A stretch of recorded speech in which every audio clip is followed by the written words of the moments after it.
So now that we know what NextJS is, and now that we at least have a first idea of why we might want to use NextJS, let's get started with it and let's create a first NextJS project.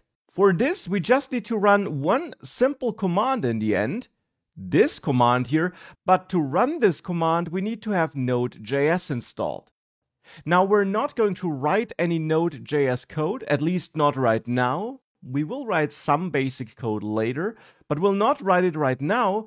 But Node.js ships together with the Node Package Manager, which is an extra tool, which is the de facto standard tool for installing and managing libraries in JavaScript projects. And we will use that tool to create the next project. And that created next project under the hood will also need Node.js to execute. For example, for that built-in server-side rendering, that uses Node.js under the hood. And for all those reasons, we need to install Node.js. And for that, you can simply visit nodejs.org, and from that page, you can install the latest version of Node.js, whatever that version is when you're viewing that.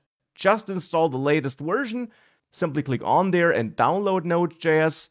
It is available for all major operating systems.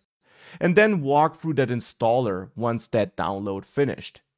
Now, once you have Node.js installed, you are ready to run this command. And therefore, we can now go to the terminal, to your regular command prompt, which is built into your operating system. And there you can cd and navigate into the folder where you want to create your next project. And then simply run this command. npx create-next-app. Run this command by hitting enter, and this will now create a new next project in that folder where you ran that command. Now, you might be prompted to confirm that you're installing extra packages, and hence I will confirm this here. And now this will temporarily install the create next app tool and then start creating that project. Now for this, we first of all need to give this project a name, and I'll just use NextJS-course here as a name, but you can of course pick any name you want. Hit enter, and now this project will be created here, and it will set up a base folder for that project and install all the core dependencies this project will need. Now once it's done, you can run the commands shown here to start your development server, but I will not yet do that here. Instead, I now opened this project in Visual Studio Code, the IDE, the editor I'm going to use in this course. Now you don't have to use Visual Studio Code.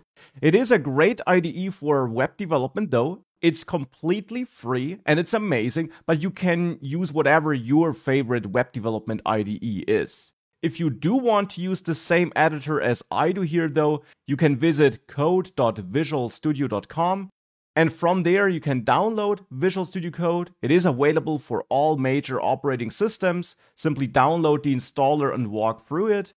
And once you have downloaded and installed it, you can open that NextJS course folder, which we created with the command here in the terminal with Visual Studio Code. Now here I'm using the dark theme. You can change this under Preferences Color Theme. Here I am using the Dark Plus theme. And I also adjusted the appearance. You can do that under View, Appearance, and simply adjust it as you want. And for example, show or hide the status bar. I'm hiding it, but that is something you can configure however you want. Now regarding extensions, that's a great feature of Visual Studio Code. You can install extensions there.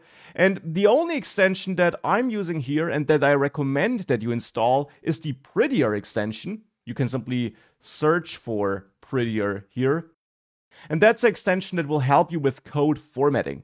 So with automatically transforming your code to look cleaner and to be more formatted and structured.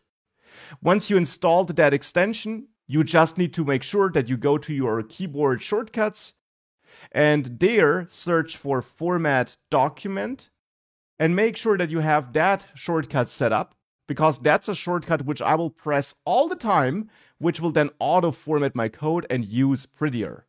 And to make sure that I do use prettier, under Preferences Settings in your user or workspace, so project-specific settings, you can also search for Format and make sure that under Default Formatter, you do pick prettier here. Here it is. So with that all set up, you will have the same setup as I do, and that is the setup I will use in this course. That is the setup we will use throughout all the lectures, and it is the setup which we'll now use to dig a bit deeper into this project we just created.